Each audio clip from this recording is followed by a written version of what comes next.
आप सभी देवभूमि के छात्रों को आज़ाद ग्रुप की तरफ से आपकी अग्रिम परीक्षाओं, चाहे आपका अपर हो चाहे आपका पीस लोअर का एग्ज़ाम हो, इन सभी परीक्षाओं के लिए अग्रिम शुभकामनाएं। निरंतर इसी प्रकार से मेहनत करते रहें, नियमित रहें और चीज़ें आपके पक्ष में होंगी। और आज की जो कक्षा है इसमें हम बात करने वाले हैं उत्तराखंड के वनों के बारे में, क्योंकि पहली एक कक्षा हमने उत्तराखंड के वनों से संदर्भित देखा था। तो आज कुछ फैक्ट अभी बचे हुए हैं तो उनकी बात हम करेंगे। उत्तराखंड के वन से संबंधित चर्चा आपको देखने को मिलेगी।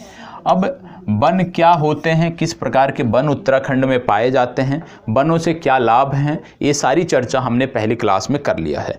आज की कक्षा में, आज की इस चर्चा में हम सबसे पहले बात करेंगे उत्तराखंड की कुछ वनस्पतियों के बारे में, ठीक है, क्योंकि उत्तराखंड में कुछ वनस्पतियां पाई जाती हैं प्रमुख रूप से जो औषधीय तरीके से, औषधीय उपयोग के लिए जो महत्वपूर्ण है, इनकी चर्चा हम यहाँ पर करने वाले हैं। तो सबसे पहले आप जानते होंगे कि जो भी हमारे पर्वतीय क्षेत्र हैं, चाहे हम उत्तराखंड राज्य की बात कर लें, हिमाचल प्रदेश की बात कर लें, जम्मू कश्मीर की बात कर लें या पूर्वोत्तर भारत में हम चले जाएं, तो जो भी हमारे पर्वतीय क्षेत्र हैं ये जड़ी बूटियों में धनी हैं। विभिन्न प्रकार की जड़ी बूटियां इन क्षेत्रों में पाई जाती हैं। और कहीं ना कहीं यदि हम देखें तो हमारा जो आयुर्वेद का जो हमारा कॉन्सेप्ट था, आयुर्वेद को जो बेस देने वाला जो कॉन्सेप्ट था, आधार देने वाला जो क्षेत्र है, वो हमारे पर्वतीय क्षेत्र ही हैं। अब इसमें यदि हम देखें तो चरक संहिता में उत्तराखंड को वानस्पतिक बगीचा उपनाम दिया गया था। चरक संहिता की बात करते हैं तो वानस्पतिक बगीचा उपनाम दिया गया था। हिमालय को हिमवंत औषधम भूमि नामम के नाम से भी जाना जाता है। तो कहने का मतलब है प्राचीन काल से ही भारत के पर्वतीय क्षेत्रों को, भारत के जो भी इस तरह के क्षेत्र हैं, जो हिमालयी क्षेत्र हैं, उनको वानस्पतिक, प्राकृतिक वानस्पतिक बगीचों के रूप में जाना जाता है। अब उत्तराखंड की बात करें तो उत्तराखंड में 500 से ज़्यादा प्रकार की वनस्पतियां पाई जाती हैं जो कहीं ना कहीं जड़ी बूटियों के रूप में है, कहीं ना कहीं उनका प्रयोग जड़ी बूटियों के रूप में होता है।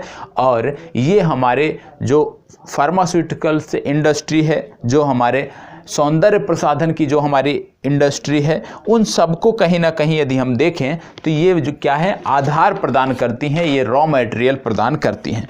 जैसे आप जानते हैं कि भारत में लगातार वर्तमान समय में यदि हम देखें, जो मौजूदा केंद्र सरकार है, जब इसका पहला कार्यकाल प्रारंभ हुआ था उसके दौरान आपने देखा होगा कि इन्होंने आयुष पर बहुत फोकस किया था। अलग से एक मंत्रालय भी बनाया, आयुष मंत्रालय। और आयुष मंत्रालय विशेषकर यदि हम देखें तो हमारी जो पारंपरिक औषधियां हैं, हमारी जो पारंपरिक तकनीक है, उसको बढ़ावा देने के लिए था। इसमें यदि हम देखें तो एक शब्द था Ayurveda, A for Ayurveda, Y for yoga and naturopathy, U for Unani, S for Siddha और एच फॉर होम्योपैथी। अब इसमें आयुर्वेद देख रहे होंगे तो भारत की पारंपरिक औषधि है, भारत की पारंपरिक आप कहें चिकित्सा पद्धति है। यूनानी की बात करें तो योगा की बात करें, इसका भी संबंध भारत से है। यूनानी की बात करें तो ग्रीस से इसका संबंध है। सिद्धा की बात करें, भारत से ही संबंध है, तमिलनाडु राज्य से संबंधित है। और होम्योपैथिक की बात करें तो जर्मन से संबंधित है। तो तमिलनाडु और आयुर्वेदा, मतलब आयुर्वेद जो हमारा है और जो हमारा सिद्धा है, इसी तरह से हमारी एक तिब्बत की मेडिसिन बोली जाती है जिसको बोलते हैं सोवा रिगपा, ये भी आप याद कर सकते हैं, सोवा रिगपा। तो कहीं ना कहीं ये जो हमारी पारंपरिक जो चिकित्सा प्रणाली थी उसको बढ़ावा देने के लिए आयुष को बढ़ावा दिया जा रहा है। आयुष मंत्रालय के माध्यम से इन पारंपरिक औषधियों को बढ़ावा दिया जा रहा है, जागरूकता फैलाई जा रही है और इनका एक प्रकार से ज्ञान कोश भी इकट्ठा किया जा रहा है। क्योंकि क्या है कि धीरे धीरे ये चीज़ें विलुप्त होती जा रही हैं। हमारा जो आयुर्वेद से हमारा ज्ञान था वो धीरे धीरे विलुप्त होता जा रहा है। तो ये इसका जो संकट है, इसको दूर करने के लिए इनके कोष भी बनाए जा रहे हैं, ज्ञान कोष भी बनाए जा रहे हैं। तो उत्तराखंड की जब हम बात करते हैं तो जैसे उदाहरण के रूप में हम कुछ औषधियों की बात करें तो उत्तराखंड में एक वनस्पति पाई जाती है जिसको बोलते हैं किलमोड़ा। और किलमोड़ा का जो प्रयोग है वो प्राचीन काल से ही पीलिया के उपयोग में हम करते आ रहे हैं। हमारे जो ऋषि मुनि थे, हमारे जो पूर्वज थे, करते आ रहे हैं। इसके बाद आता है घोड़चक। घोड़चक जो है अतिसार में इसका प्रयोग किया जाता है। घोड़चक के बाद यदि हम देखें तो मरोड़ फली सर्प विष में इसका प्रयोग किया जाता है। चिरैता एक कॉमन औषधि है, प्रत्येक गांव में, प्रत्येक क्षेत्र में आपको दुकानों पर मिल जाती है। चिरैता ज्वर में इसका प्रयोग करते हैं, हम फीवर में इसका प्रयोग करते हैं। तो इस तरह की 500 से अधिक औषधीय गुणों वाली जड़ी बूटियां हैं जो उत्तराखंड में पाई जाती हैं, और इनके संरक्षण के लिए सरकार भी प्रयास कर रही है, केंद्र सरकार भी और राज्य सरकार भी अपने स्तर से प्रयास कर रही है। तो इन्हीं में से औषधियों के कुछ जो प्रमुख वनस्पतिक औषधियां हैं उनके बारे में हम बात करेंगे, उन जड़ी बूटियों के बारे में एक एक करके हम जानने का प्रयास करते हैं। और आप जानते हो कि उत्तराखंड में जो ये जड़ी बूटियां पाई जाती हैं, सिर्फ इनका क्षेत्र आयुर्वेद तक ही सीमित नहीं है। इन्हीं जड़ी बूटियों से आयुर्वेदिक दवाएं भी बनाई जाती हैं, एलोपैथिक दवाएं भी बनाई जाती हैं और यूनानी दवाएं भी बनाई जाती हैं। तो इसका जो क्षेत्र है वो सिर्फ और सिर्फ आयुर्वेद तक सीमित नहीं है। और आपको बता दें, आज के समय में यदि हम बात करें तो उत्तराखंड के इन्हीं जड़ी बूटियों पर 3 प्रमुख उद्योग निर्भर हैं।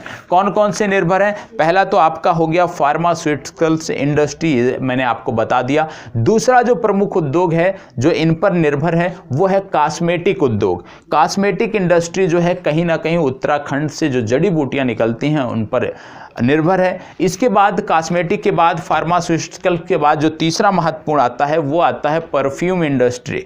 परफ्यूम इंडस्ट्री भी कहीं ना कहीं उत्तराखंड या हिमालय से जो भी जड़ी बूटियां औषधियां निकलती हैं, सुगंधित पुष्प निकलते हैं, इन पर निर्भर है। तो उत्तराखंड की जड़ी बूटियों और वनस्पतियों पर 3 प्रमुख औषधियां निर्भर हैं। पहला फार्मास्यूटिकल इंडस्ट्री, दूसरा कॉस्मेटिक इंडस्ट्री और तीसरा परफ्यूम इंडस्ट्री। तो ये तीनों आपको पता होने चाहिए। अब औषधीय पौधों की यदि हम बात करें, एक एक करके हम देखने वाले हैं। तो सबसे पहले जो हम औषधीय पौधा देखने वाले हैं इसका नाम है झूला। एक प्रकार की ये आप कह सकते हैं कि काई जो हम बोलते हैं वो चीज़ है झूला।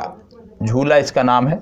अभी इसका हम चित्र भी आपको दिखाते हैं। तो झूला के बारे में बोला जाता है कि इसकी जो ऊंचाई है, इसकी जो पाए जाने की ऊंचाई है वो 5500 मीटर है। मतलब 5500 मीटर से ऊपर के ऊंचाई वाले क्षेत्रों में ये आपको देखने को मिलती है ये वनस्पति।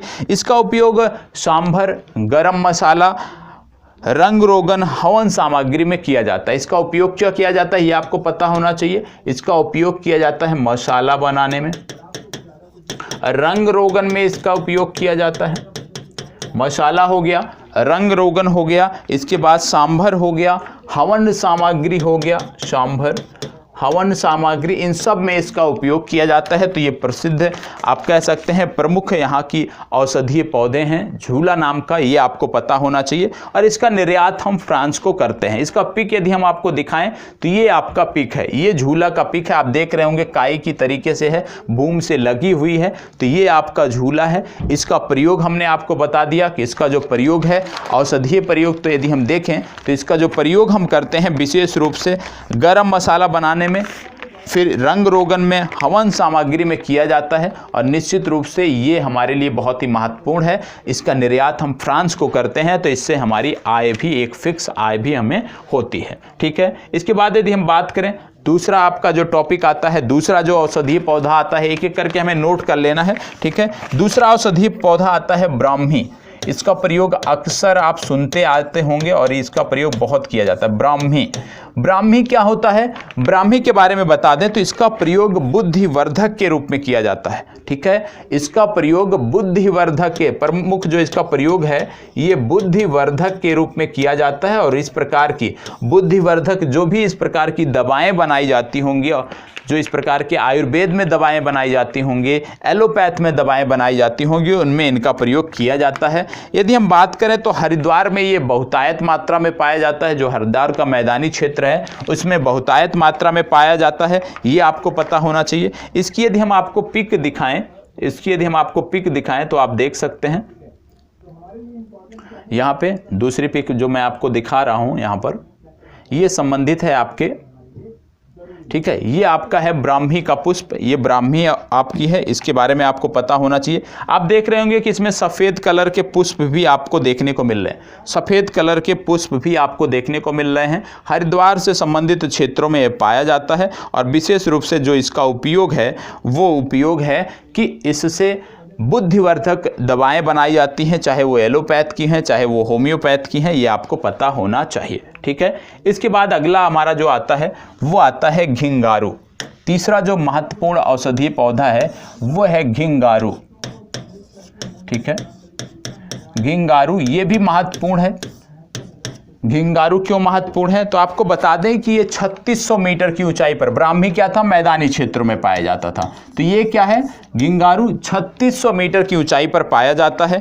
इसका फल भी होता है, इसमें एक फल भी लगता है और इसका जो फल है उसको भी खाया जाता है, फल को खाया जाता है। और आपको बता दें इसका जो चाहे फल हो, चाहे इसके तने हों, चाहे इसकी पत्तियां हों, इनका जो उपयोग है वो हृदय से संबंधित रोगों के लिए है। तो घिंगारू का प्रथम जो उपयोग किया जाता है ये हृदय रोगों के लिए किया जाता है। हृदय रोग से संबंधित यदि कोई समस्या है आपको तो आप घिंगारू का प्रयोग कर सकते हैं। तो कहने का मतलब है कि हृदय रोगों से संबंधित जो भी दवाएं बनती होंगी, चाहे एलोपैथ में बनती हों, चाहे वो आपकी आयुर्वेद में बनती हों, चाहे होम्योपैथ में बनती हों, सभी में कहीं ना कहीं घिंगारू का प्रयोग किया जाता है, ये आपको पता होना चाहिए। तो विशेष रूप से हृदय रोगों के लिए आपको याद रखना है। और आप यहाँ पे एक चीज़ याद रखिएगा कि इस प्रकार के जो पुष्प हैं, इस प्रकार के जो पौधे हैं, उनका पूछा जा सकता है। जैसे एक प्रश्न यहाँ से बन सकता है कि निम्नलिखित में से कौन से औषधीय पौधों का उपयोग हम हृदय रोगों के लिए करते हैं, तो वहाँ पे हमें तैयार रहना है कि घिंगारू का प्रयोग हम हृदय रोगों के लिए करते हैं। इसकी पिक की यदि हम बात करें तो आप देख लीजिएगा, इसमें घिंगारू की जो पिक है ये आपका घिंगारू का पिक्चर है। इसमें आप देख रहे होंगे, मैंने आपको बताया एक फल भी लगता है, तो ये आपका फल देखने को मिल रहा होगा घिंगारू का। तो इसका फल भी हम प्रयोग करते हैं, इनके तनों का भी हम प्रयोग करते हैं, इनकी पत्तियों का भी हम प्रयोग करते हैं, और सभी का सभी प्रयोग जो होता है वो हृदय रोगों के लिए किया जाता है, ये आपको पता होना चाहिए। ठीक है, इसके बाद अगला जो हमारा आता है वो है, इसको तो आप पहचान ही रहे होंगे, ये है सिकाकाई।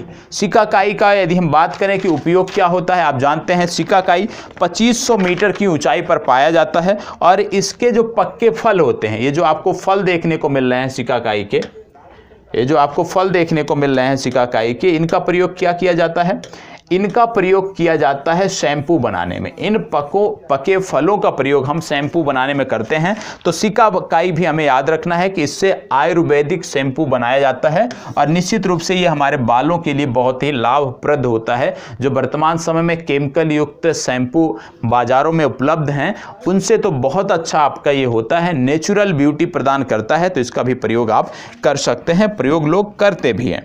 ठीक है, इसके बाद अगला जो आता है वो है भीमल।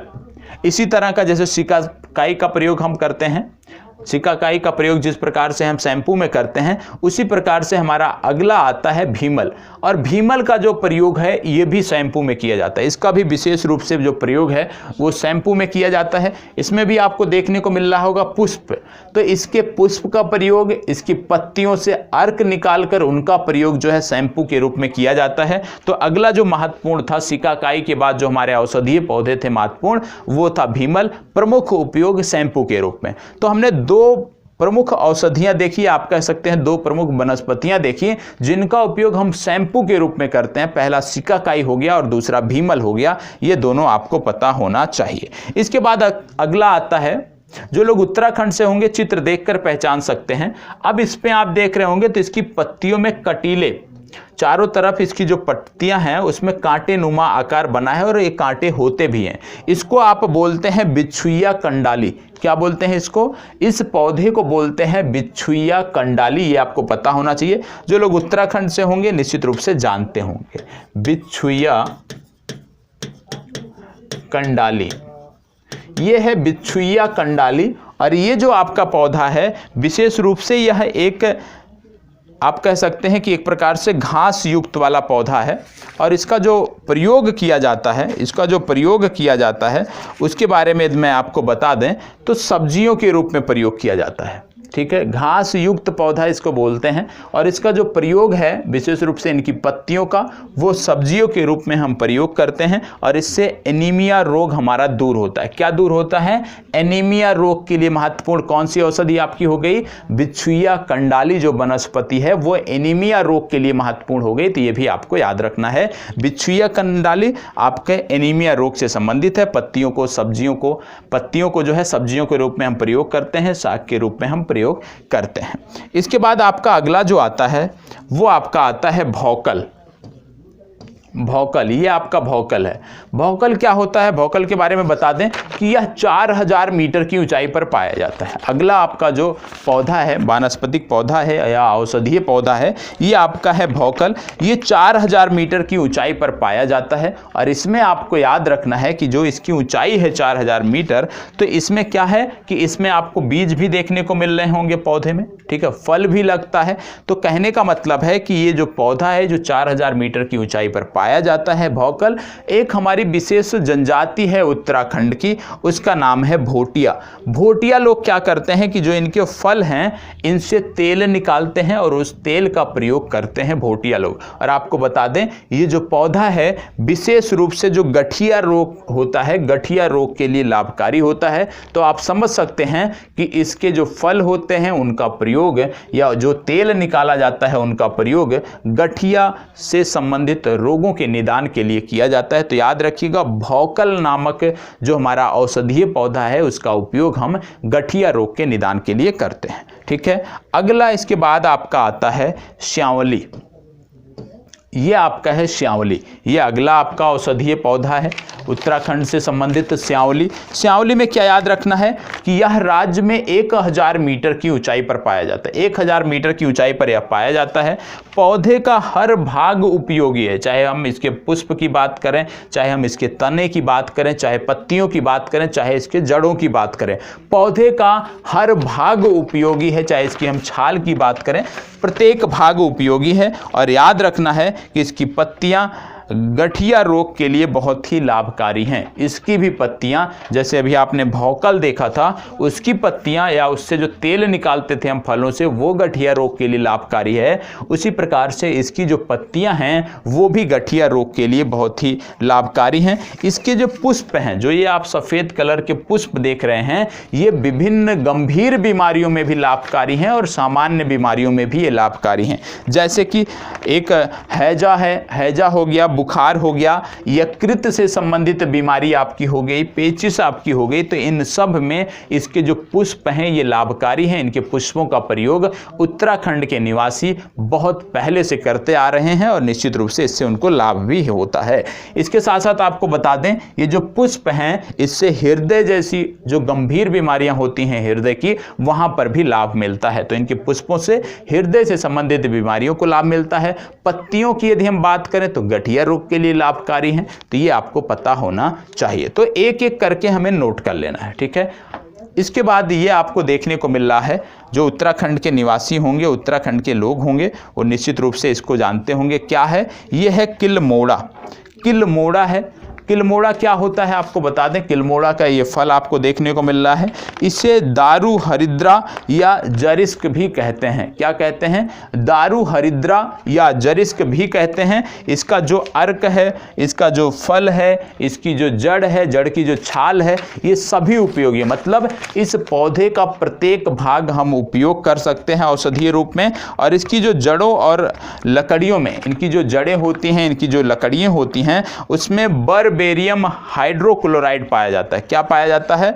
बर्बेरियम हाइड्रोक्लोराइड पाया जाता है। ये आपको पता होना चाहिए। और आपको बता दें वन्य जीव अधिनियम की प्रथम श्रेणी के अंतर्गत इसको रखा गया है। इस पौधे को वन्य जीव अधिनियम की प्रथम श्रेणी के अंतर्गत रखा गया है। और आपको पता होना चाहिए कि क्योंकि हम बात कर रहे हैं जड़ी बूटियों की, तो जड़ी बूटियों के व्यापार के लिए उत्तराखंड में मंडी कहाँ स्थित है ये भी आपको पता होना चाहिए। तो जड़ी बूटियों के व्यापार के लिए जो उत्तराखंड में मंडियां हैं 3 जगहों पर हैं, ऋषिकेश, टनकपुर और रामनगर। ऋषिकेश, टनकपुर और रामनगर में आपको मंडियां देखने को मिलती हैं, ठीक है। अगला ये आपका कौन सा पौधा है, ये आपका जो पौधा है ये है ममीरा। कौन सा पौधा है, ममीरा। इसका प्रयोग क्या होता है, इसकी जो जड़ें होती हैं आप देख रहे हैं पीले रंग की होती हैं। इसकी ये जो जड़ें आप देख रहे हैं, ये देख रहे होंगे पीली रंग की होती हैं। इस पौधे का नाम है ममीरा, ठीक है। ये जो जड़ें हैं ये आप देख रहे होंगे येलो कलर की होती हैं, और इसकी जो जड़ें होती हैं, इसकी जो गांठ होती है ये बाजार में बेची जाती है। ये जो जड़ों की गांठ है इसीलिए अलग दिखाया गया है, ये भी बाजार में बेची जाती है। इनकी पत्तियां भी बेची जाती हैं। और आपको बता दें इनकी जड़ों से सुरमा, इसमें जो जड़ें होती हैं इनमें से आँख के लिए सुरमा बनाया जाता है, ये आपको पता होना चाहिए। इनकी जड़ों से आँख के लिए सुरमा बनाया जाता है, ये आपको पता होना चाहिए। इसके बाद यदि हम देखें तो एक और पौधा आता है, उसकी पिक जो है हमें उपलब्ध नहीं हो पाई, जिसको बोलते हैं धुनेर। 2000 मीटर की ऊंचाई पर पाया जाता है। टेक्सास प्रजाति का एक पौधा है, और इस पौधे से कैंसर से संबंधित जो भी बीमारियां होती हैं उनके उपचार के लिए उसका प्रयोग किया जाता है। तो जो कुछ पौधे थे इनकी बात हमने कर लिया, इनके बारे में हमने देख लिया। अब एक एक करके हम चीज़ों को रिवाइज कर लेते हैं। रिवाइज क्या करना है कि जो पौधे हैं उनका क्या उपयोग है, उनका किस प्रकार से रोगों में उपयोग है, उससे संबंधित जानकारी हम कर लेते हैं। एक एक करके फैक्ट नोट कर लीजिएगा। 1 लाइनर फैक्ट है, नोट कर सकते हैं।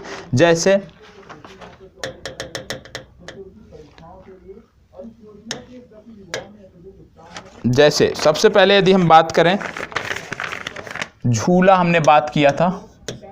झूला, इसका उपयोग क्या है, इसका उपयोग हमने आपको बताया गरम मसाले में, रंग रोगन में, ठीक है। तो गरम मसाले में, रंग रोगन में, इसके साथ साथ हवन सामग्री में इसका प्रयोग किया जाता है, ये हमने देख लिया। दूसरा है ब्राह्मी।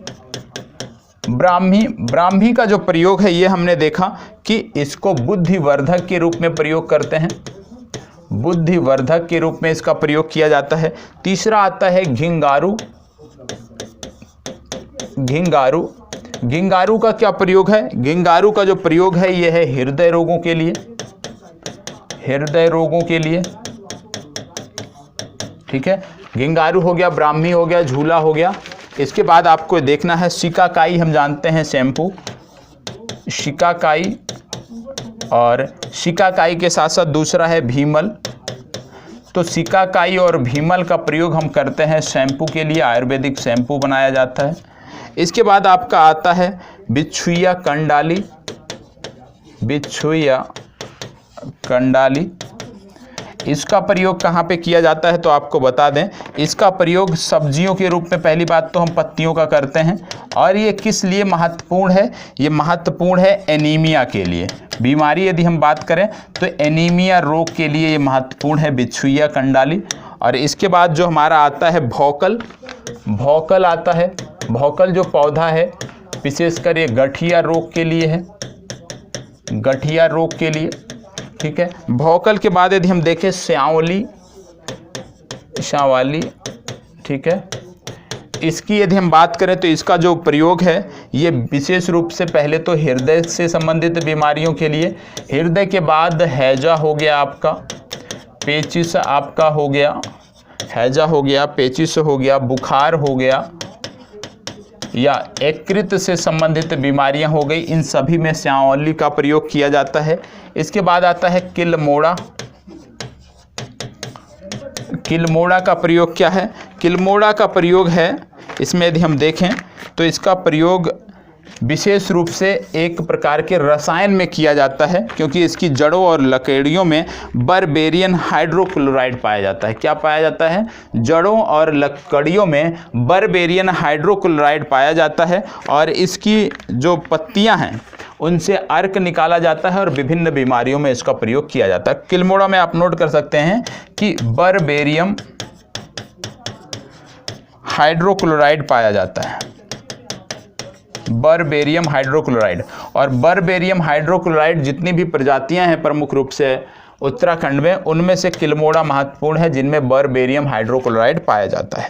इसके बाद हमने आपको 3 स्थल बताए थे कि जिनसे हम व्यापार करते हैं औषधियों का, जिनमें ऋषिकेश, टनकपुर और रामनगर हो गया। तो ऋषिकेश, टनकपुर और रामनगर भी आपको याद रखना है। इसके बाद आपका अगला आता है ममीरा। ममीरा क्या है? ममीरा आपका है कि इससे सुरमा बनाया जाता है। ये आपको याद रखना है कि ममीरा का उपयोग सुरमा बनाने में करते हैं। और इसके बाद लास्ट आपका आता है धुनेर। धुनेर का उपयोग क्या है? धुनेर का उपयोग जो है ये कैंसर के इलाज के लिए होता है।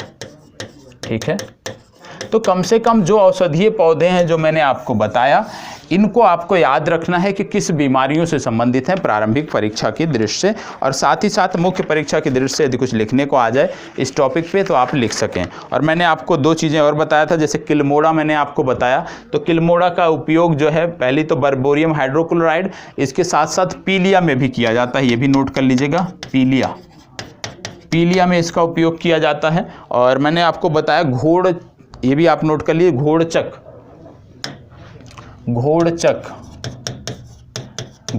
का प्रयोग किया जाता है।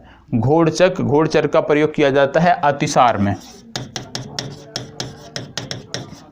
ठीक है, घोड़चक्र के बाद यदि हम देखें तो आपका आता है मरोड़ फली